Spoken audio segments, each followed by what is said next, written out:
Fish in papillote. We are using trout. This is a showstopper of a meal that is going to easily impress anybody you serve it to. Here we use cherry tomatoes, fennel, some garlic chives, and I really like to highlight Swiss chard or rainbow chard. It is a bitter green that adds a lot of good complexity to your dish for what is otherwise a very light tasting dish.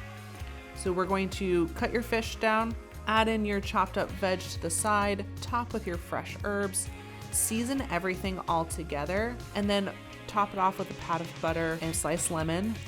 Now, to fold it, you're going to fold over some parchment paper and then make these little creases around the edge of your fish. We're packing it in pretty tightly because what's gonna happen is the fish is gonna steam in there. It's gonna lock in all of the odors, so the added benefit of this is that your house won't smell like fish.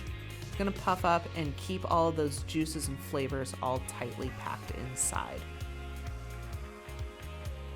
Put this into a 400-degree oven for 10 to 15 minutes. These packages will puff up with steam, locking in all of that extra moisture and flavors inside.